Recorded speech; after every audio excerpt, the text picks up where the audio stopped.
हूं प्रियंका राय और बुलेटिन की शुरुआत बड़ी खबर के साथ करते हुए जयपुर से ये बड़ी खबर है। आरटीएच बिल के खिलाफ लगातार आंदोलन जारी है। 17वें दिन भी डॉक्टर्स का आंदोलन लगातार जारी है। चिकित्सकों का प्रतिनिधिमंडल सचिवालय पहुंचा है। निजी चिकित्सकों के साथ सरकार की एक बार फिर से वार्ता होगी।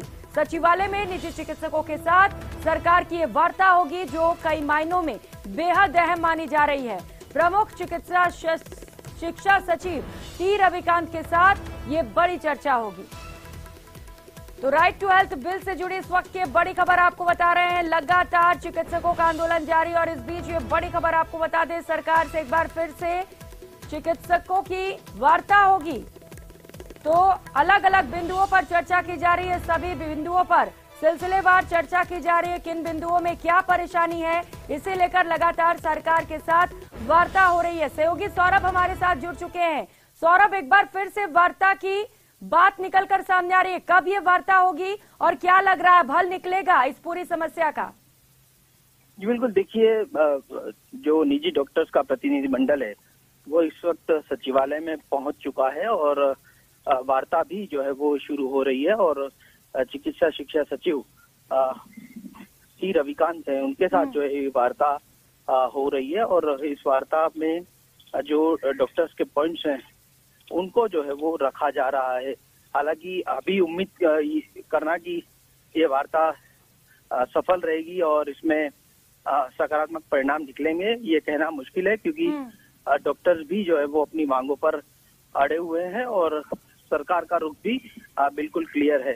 लेकिन पॉइंट वाइज जब बातें होंगी तब कह सकते हैं कि उसमें क्या बीच का रास्ता निकल सकता है, उस पर जो है वो सभी की निगाहें जो है वो बनी हुई है। संभावना ऐसी है कि एक दो दौर की अभी वार्ताएं जो है और हो सकती हैं। जी बिल्कुल सौरभ, बीच का रास्ता क्या निकलता है ये बड़ी बात होगी। क्या फॉर्मूला तय किया जाता है, क्योंकि दोनों अपनी अपनी मांगों पर अड़े हुए हैं। सौरभ, 4 अप्रैल को एक बड़े आंदोलन की भी चेतावनी है। क्या ये आंदोलन किया जाएगा डॉक्टर्स की ओर से? अगर आज, ऐसा संभव तो नहीं है, लेकिन मान लीजिए अगर आज बात बन जाती है तो क्या कह रहे हैं डॉक्टर्स? देखिए, डॉक्टर अपनी तैयारियों में लगे हुए हैं। 4 अप्रैल को 4 लाख लोग बुलाने का दावा जो है वो डॉक्टर्स द्वारा किया जा रहा है और इसके लिए डॉक्टर्स जितने भी हैं वो इसकी तैयारियां जो है वो कर रहे हैं। कल बड़ी रैली जो है वो जयपुर में बुलाई गई है, जिसमें डॉक्टर्स के अलावा तमाम परिजन और उसके अलावा मेडिकल स्टाफ जो है वो इसमें मौजूद जो है वो रहेगा। तो उसकी तैयारियां अलग रूप से तय की जा रही है, क्योंकि संभावना ऐसी लग रही है कि आज इसकी वार्ता में संभावना नहीं है कि बिल्कुल सौरभ, यानी कि एक और जहां वार्ता चल रही है तो वहीं दूसरी ओर आंदोलन को और तेज करने की भी तैयारी है। बहुत शुक्रिया आपका इन तमाम जानकारियों के लिए। और कर लेते हैं इस बीच मिल रही एक और बड़ी खबर का। कोटा से ये बड़ी खबर है। एमबीएस अस्पताल में जोरदार हंगामा देखने को मिला। अस्पताल में नर्सिंग कर्मी के साथ जमकर मारपीट की गई है। घायल के परिजनों ने अस्पताल में जमकर हंगामा किया। परिजनों ने जमकर उत्पात मचाया है। नर्सिंग कर्मियों ने 2 घंटे तक कार्य बहिष्कार कर आक्रोश भी जताया। अस्पताल परिसर में नारेबाजी कर हंगामा किया गया। आरोपियों के खिलाफ कड़ी कार्रवाई की मांग उठाई गई है और फिलहाल पुलिस पूरे मामले को लेकर जांच में जुटी है। तो एमबीएस अस्पताल में जमकर हंगामा हुआ है। कड़ी कार्रवाई की मांग की जा रही है आरोपियों के खिलाफ और इसे लेकर अब पुलिस भी मामले पर जांच में जुट चुकी है। पूरे मामले को लेकर छानबीन की जा रही है। अस्पताल में नर्सिंग कर्मी के साथ मारपीट की गई और इसी को लेकर गुस्सा देखने को मिला। 2 घंटे का कार्य बहिष्कार किया गया।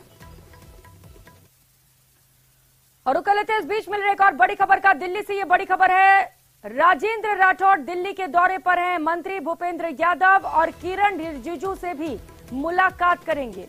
अर्जुन राम मेघवाल, कैलाश चौधरी से भी उन्होंने मुलाकात की। उत्तराखंड के सीएम पुष्कर सिंह धामी से भी उनकी मुलाकात हुई है। तो बीजेपी प्रदेश अध्यक्ष बनने के बाद पहली बार राजेंद्र राठौड़ का ये दिल्ली दौरा है। एक्सक्लूसिव तस्वीरें न्यूज 18 राजस्थान पर इस वक्त आपको दिखा रहे हैं, जहां पर लगातार कई बड़े नेताओं और लोगों से बीजेपी के इस वक्त राजेंद्र राठौड़ मिलते हुए देखे जा रहे हैं। कई और लोगों से भी मिलने के कार्यक्रम है और अर्जुन राम मेघवाल, कैलाश चौधरी से इस वक्त उनकी मुलाकात हो चुकी है। एक्सक्लूसिव तस्वीरें आपको दिखा रहे। उत्तराखंड के सीएम पुष्कर सिंह धामी से भी राजेंद्र राठौड़ की मुलाकात हुई है। तो बताया जा रहा है कि आज कई अहम विषयों पर राजेंद्र राठौड़ बातचीत करेंगे, चर्चा करेंगे। आगामी चुनाव को लेकर रणनीति तैयार की जाएगी और इसी को लेकर ये दिल्ली का दौरा बेहद खास माना जा रहा है। कल ये बड़ा ऐलान बीजेपी की ओर से किया गया कि अब नेता प्रतिपक्ष राजेंद्र राठौड़ होंगे और नेता प्रतिपक्ष बनने के बाद उनका ये पहला दौरा। तो दिल्ली से इस वक्त की बड़ी खबर आपको बता रहे हैं। नेता प्रतिपक्ष राजेंद्र राठौड़ इस वक्त दिल्ली के दौरे पर हैं। लोकसभा अध्यक्ष ओम बिरला से भी उन्होंने मुलाकात की। बीजेपी अध्यक्ष नड्डा से भी मुलाकात का कार्यक्रम है। कई मुद्दों पर चर्चा संभव है। तो तस्वीरें इस वक्त आपको दिखा रहे हैं। नेता प्रतिपक्ष राजेंद्र राठौड़ इस वक्त दिल्ली में मौजूद हैं। लखवीर सहयोगी हमारे साथ जुड़ चुके हैं। लखवीर, लगातार नेताओं से मुलाकात कर रहे हैं राजेंद्र राठौड़, अभी और किससे किससे मिलेंगे और क्या कुछ चर्चाएं हुई अब तक? जी बिल्कुल प्रियंका, नेता प्रतिपक्ष बनने के बाद राजेंद्र राठौड़ आज दिल्ली में हैं। दिल्ली में वरिष्ठ नेताओं से मुलाकात का उनका कार्यक्रम है। दिल्ली आने के बाद लोकसभा अध्यक्ष ओम बिरला से सबसे पहले उन्होंने मुलाकात की। उनसे मुलाकात करने के बाद और राजस्थान के अनेक विषयों पर बातचीत के बाद उन्होंने केंद्रीय मंत्री किरण रिजिजू और भूपेंद्र यादव से मुलाकात की है। राजस्थान की राजनीति से जुड़े कई विषयों पर उनका मार्गदर्शन प्राप्त किया, कई विषयों पर उनसे वार्तालाप हुई है, क्योंकि राजेंद्र राठौड़ राजस्थान के कद्दावर नेता हैं और भूपेंद्र यादव जो कि राजस्थान से राज्यसभा के सांसद है, राजस्थान की राजनीति की अच्छी नब्ज वो जानते हैं, तो उनसे भी उनकी अच्छी मंत्रणा हुई है, अच्छी वार्ता हुई है और कई गुर उन्होंने लिए हैं, क्योंकि आगामी दिनों में कैसे राजस्थान में मजबूत विपक्ष की भूमिका निभाई जाए, गहलोत सरकार को कैसे घेरा जाए और सरकार कैसे बनाई जाए भारतीय जनता पार्टी की राजस्थान में, इसको लेकर उनकी चर्चा हुई है। इसके अलावा राजस्थान से आने वाले केंद्रीय मंत्री अर्जुन राम मेघवाल और कैलाश चौधरी से भी उनकी मुलाकात हुई है। लोकसभा अध्यक्ष के चैम्बर में उत्तराखंड के मुख्यमंत्री पुष्कर सिंह धामी से भी राजेंद्र राठौड़ मिले हैं और उनसे भी कई महत्वपूर्ण विषयों पर चर्चा हुई है। सूचना मिल रही है कि शाम तक या कुछ देर बाद वे बीजेपी के राष्ट्रीय अध्यक्ष जेपी नड्डा से भी मिलेंगे और उनसे भी कई महत्वपूर्ण मुद्दों पर मार्गदर्शन प्राप्त करेंगे और धन्यवाद भी ज्ञापित करेंगे कि जो जिम्मेदारी उनको सौंपी गई है उसके लिए वे उनका आभार जताने के लिए आ जाए हैं। प्रधानमंत्री नरेंद्र मोदी से भी मुलाकात की सूचना है कि उनसे भी मुलाकात उनकी होनी है। इसके अलावा केंद्रीय गृह मंत्री अमित शाह से भी उन्होंने समय मांगा हुआ है और कई अन्य केंद्रीय मंत्री जो कि फिलहाल दिल्ली में मौजूद हैं उनसे एक एक करके वो मुलाकात करने वाले हैं और मार्गदर्शन प्राप्त कर धन्यवाद भी ज्ञापित करेंगे जो जिम्मेदारी उनको सौंपी गई है। यानी कि लखवीर, राजेंद्र राठौड़ कौशल सीख रहे हैं उन वरिष्ठ नेताओं से जो काफी समय से राजनीति में रहे हैं, ट्रिक सीख रहे हैं किस तरीके से जीत दर्ज की जाए। क्या सरकार को घेरने के लिए भी रणनीति बनाई जाएगी आज लखवीर? देखिए प्रियंका, राजेंद्र राठौड़ राजस्थान की राजनीति के मौसम वैज्ञानिक माने जाते हैं। वे एक ऐसे लेजिस्लेटर रहे हैं जो कि सदन में तो सत्ता पक्ष को घेरते ही हैं, उसके साथ ही सड़क पर भी उनकी जो रणनीति है उसको संकट मोचन की भूमिका में राजस्थान बीजेपी देखती है और इसी का कारण रहा कि उनके अनुभव का लाभ लिया जाए, उनके अनुभव से भाजपा सरकार में आ सके, इसलिए उनको ये इतनी बड़ी जिम्मेदारी बीजेपी ने सौंपी है। हालांकि वे दिल्ली आए हैं तो स्वाभाविक है शीर्ष नेतृत्व का आभार व्यक्त करेंगे, लेकिन किन किन मुद्दों पर गहलोत सरकार को घेरा जाए, कैसे पूरी रणनीति तैयार की जाए और सरकार कैसे रिपीट की जाए, क्योंकि भारतीय जनता पार्टी के सामने सबसे बड़ी जो चुनौती है वो ये है कि एकजुट होकर बीजेपी चुनावी मैदान में उतरे। और बीजेपी के जो प्रदेश अध्यक्ष हैं जिनकी घोषणा भी अभी हाल ही में हुई है, वे काफी युवा हैं, उनके लिए भी नया एक्सपीरियंस है। ऐसे में राजेंद्र राठौड़ जैसे कद्दावर जो नेता है उनके अनुभव को साथ लिया जाए, उनका साथ राजेंद्र राठौड़ भी रखते हैं और लगातार अब चर्चा भी कर रहे हैं, रणनीति भी बनाई जा रही है जीत को लेकर। बहुत शुक्रिया लखवीर आपका इन तमाम जानकारियों के लिए। तो नेता प्रतिपक्ष राजेंद्र राठौड़ इस वक्त दिल्ली के दौरे पर हैं। कई बड़े नेताओं से उन्होंने मुलाकात की है और कई और लोगों से उनकी मुलाकात की खबरें सामने आ रही हैं। अब क्या कुछ बातें की जाती हैं, क्या कुछ रणनीति तैयार की जाती है इस चुनाव को लेकर, ये बड़ी बात होगी देखने के लिए। लोकसभा अध्यक्ष ओम बिरला से भी उन्होंने मुलाकात की, जिसकी तस्वीर इस वक्त आप देख पा रहे हैं। दिल्ली से इस वक्त की बड़ी खबर आपको बता रहे हैं। मंत्री भूपेंद्र यादव और किरण रिजिजू से भी राजेंद्र राठौड़ ने मुलाकात की है।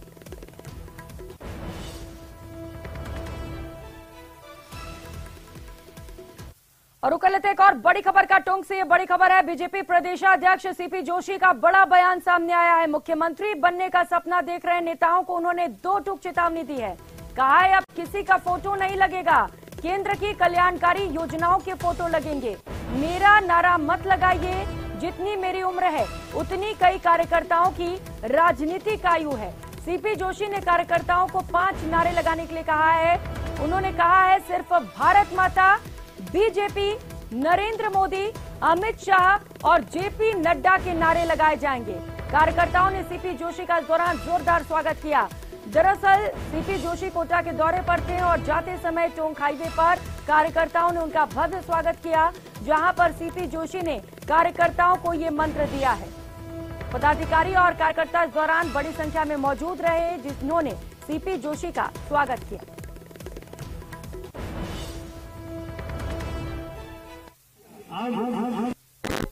के फोटो नहीं, केंद्र के कल्याण मोदी सरकार की कल्याणकारी योजनाओं के फोटो लगना शुरू है। मेरा फिर से आग्रह, मैंने जयपुर आपको कहा था, मेरा नारा मत लगाइए, क्योंकि मेरी जितनी आयु है उतनी कई ऐसे कार्यकर्ता होंगे, त्यागदारी होंगे, जिनका राजनीतिक आयु होगा। इसलिए नारा लगे तो सिर्फ भारत माता की, भारतीय जनता पार्टी, नरेंद्र मोदी, अमित शाह, जेपी नड्डा। और रुकलते इस बीच मिल रही एक और बड़ी खबर का। दौसा से ये बड़ी खबर है। मंत्री मुरारी लाल मीणा ने बीजेपी पर बड़ा हमला बोला है। अंग्रेजों की तरह बीजेपी शासन कर रही है। बीजेपी सरकार अंग्रेजी सरकार की तरह शासन कर रही है। बीजेपी के खिलाफ आवाज को दबाने का काम किया जा रहा है।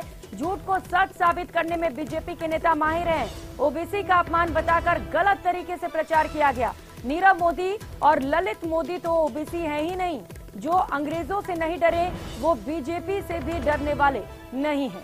मंत्री मुरारी लाल मीणा की ओर से ये बड़े बयान सामने आए और जमकर बीजेपी को घेरने की कोशिश की गई है। वो कह रहे हैं कि जो अंग्रेजों से नहीं डरे वो बीजेपी से भी नहीं डरेंगे। बीजेपी हमें डराने की कोशिश कर रही है, लेकिन हम डरने वाले नहीं हैं।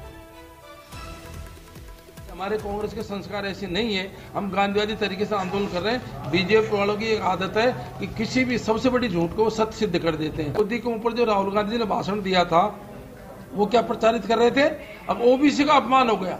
आप ये बताओ, जितने राहुल गांधी ने केवल ये कहा था, अब क्या मोदी नाम के आदमी भ्रष्ट होते हैं क्या? क्योंकि 2-3-4 मोदी भारत का पैसे लेके बाहर भाग गए। ललित मोदी बाहर भगा, वो ओबीसी का थोड़ी था। और नीरव मोदी भगा, ओबीसी का थोड़ी था। वो क्या किया, हर बात को तूल दे करके मोल्ड करना चाहते हैं। जबकि कांग्रेस एक ऐसी पार्टी है जो हमेशा गरीबों के, एसटी, एससी, ओबीसी, चाहे सवर्ण गरीब हो, सबके हित का काम करती है।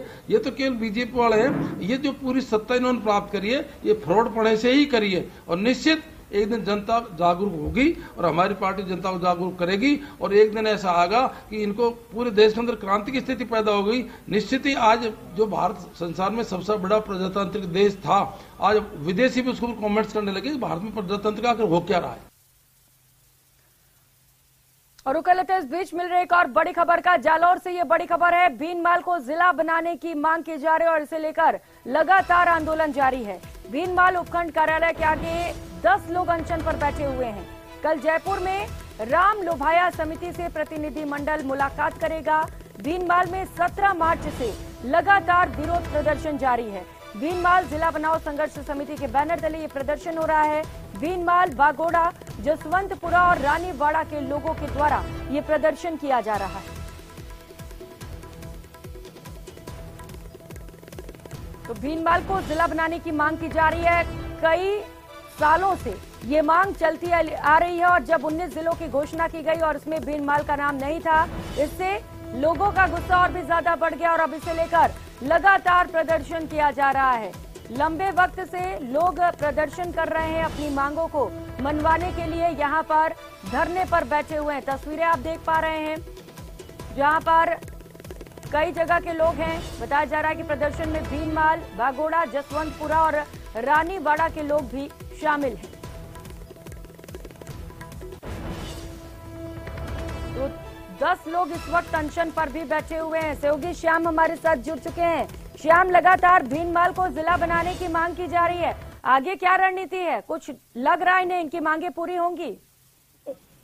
देखिए प्रियंका, पिछले लंबे समय से भीनमाल को जिला बनाने को लेकर संघर्ष जारी है। इसके चलते लोग अनशन पर बैठे हैं, बावजूद उसके कोई सकारात्मक परिणाम निकलता नहीं रहा। इसके साथ ही भीनमाल से एक प्रतिनिधिमंडल है, कल जयपुर जा रहा है। वहां पर रामलुए जो कमेटी है उनके साथ वार्ता होगी, लेकिन यहाँ के जो लोग हैं प्रियंका, उन लोगों ने साफ तौर से अल्टीमेटम दे दिया है कि जब तक भीनमाल को जिला नहीं बनाया जाएगा तब तक ये संघर्ष जारी रहेगा। यानी कि प्रियंका, जिस तरीके से मुख्यमंत्री अशोक गहलोत ने जो घोषणा की थी 17 मार्च को, उसके बाद से लगातार भीनमाल के अंदर एक कमेटी का गठन किया गया और उसके बाद में लगातार ये संघर्ष जारी है। इसके साथ ही उपखंड कार्यालय के आगे 4 उपखंड क्षेत्र से हजारों की संख्या में लोग प्रत्येक दिन विरोध प्रदर्शन कर रहे हैं। इन लोगों ने साफ तौर से अल्टीमेटम दिया कि अगर उनकी मांगों को लेकर कोई सकारात्मक परिणाम नहीं निकला तो आने वाले समय के अंदर सड़कों पर उतरने की भी रणनीति बनाई जा रही है। जी प्रियंका।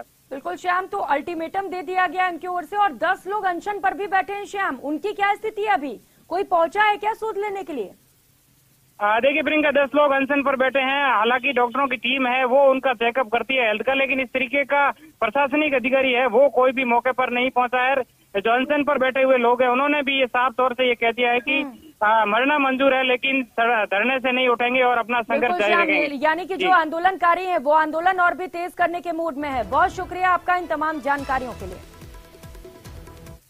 और कर लेते एक और बड़ी खबर का। जोधपुर से ये बड़ी खबर है जहां पर चोरों के हौसले लगातार बुलंद होते चले जा रहे हैं। एमडीएम अस्पताल में बाइक चोरी की वारदात को अंजाम दिया गया और इससे पूरे इलाके में हड़कंप मचा हुआ है। कल दिन दहाड़े अस्पताल की पार्किंग से बाइक चोरी हुई थी। चोरी की वारदात सीसीटीवी कैमरे में कैद हो गई है। 2 युवकों ने इस चोरी की वारदात को अंजाम दिया था। शास्त्री नगर थाने में से लेकर शिकायत भी दर्ज करा दी गई है और लगातार पुलिस की ओर से चोरों की तलाश जारी है। तस्वीरें आप देख पा रहे हैं जहां पर दिन दहाड़े बाइक की चोरी कर ली गई है। ये चोर हैं जो तस्वीरों में कैद हुए हैं और लगातार पुलिस इस सीसीटीवी फुटेज के बिना पर आरोपियों की तलाश में है।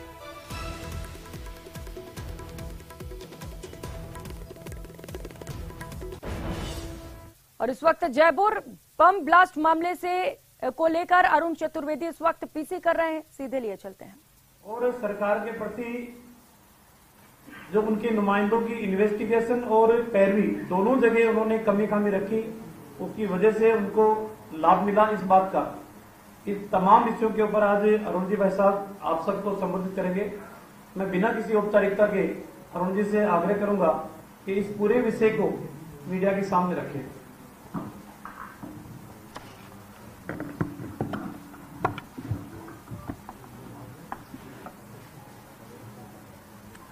आप सभी को महावीर जयंती की बहुत बहुत शुभकामना।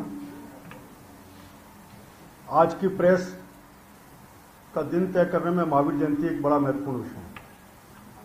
हम उस हिंसक कृत्य के लिए न्याय की अपेक्षा से इस प्रेस को कर रहे हैं जिसमें सारा जयपुर छलनी हुआ था। 13 मई 2008 मैं समझ सकता हूं कि यहां बैठे हुए शायद सबके सब नहीं तो अधिकांश लोग उस दिन के उस मंजर के साक्षी होंगे और बहुत बड़ी संख्या में ऐसे भी पत्रकार बंधु होंगे जिस समय जब अपील हुई थी रक्त की तो आप में से बहुत सारे लोग अपने पेशे के साथ साथ रक्त का समर्पण करने के लिए भी खड़े हुए होंगे। ये मानवता के ऊपर हमला था और जिस समय उन आतंकियों ने जयपुर को सीरियल ब्लास्ट से आहत किया था, वो जो छर्रे निकले थे उन्होंने ना जाति को देखा था ना धर्म को देखा था, हर समाज के हर वर्ग के व्यक्ति को आहत करने का काम किया। सारा देश गंभीर था।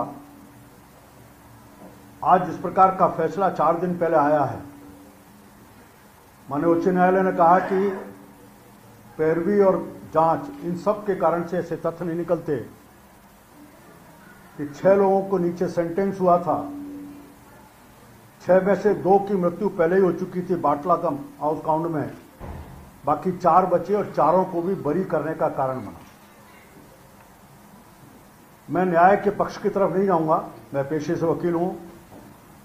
उसी पैरवी के आधार पर, उन्हीं तथ्यों के आधार पर, उसी जांच के आधार पर नीचे डिस्ट्रिक्ट कोर्ट ने ट्रायल पूरी करते समय 6 लोगों को फांसी की सजा सुनाई थी। और डूंगरपुर से खबर है जहां पर पंतली गांव में विवाद के चलते युवक की हत्या कर दी गई। तकरीबन 10 हमलावरों ने युवक पर धारदार हथियारों, लठ और लात घूसों से मारपीट कर उसकी हत्या कर दी। इसके बाद बदमाश मौके से फरार हो गए। वहां मौजूद लोगों ने युवक के परिजनों को जानकारी दी, जिसके बाद परिजन उसे अस्पताल लेकर पहुंचे, जहां पर डॉक्टर्स ने उसे मृत घोषित कर दिया। घटना की जानकारी पर पुलिस भी मौके पर पहुंची और पुलिस ने पूरे मामले को लेकर जांच शुरू कर दी और 8 संदिग्ध बदमाशों को पकड़ा। फिलहाल पुलिस इन सभी से पूछताछ कर रही है।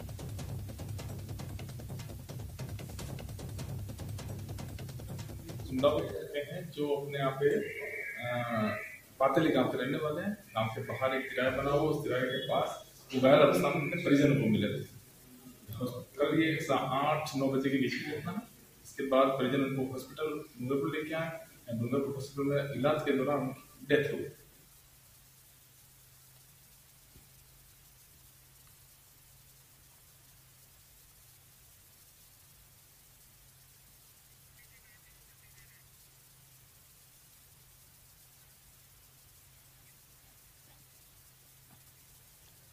और मुख्यमंत्री अशोक गहलोत इस वक्त सूरत पहुंचे हुए हैं, कुछ बोल रहे हैं, सुनाते हैं क्या बोल रहे हैं।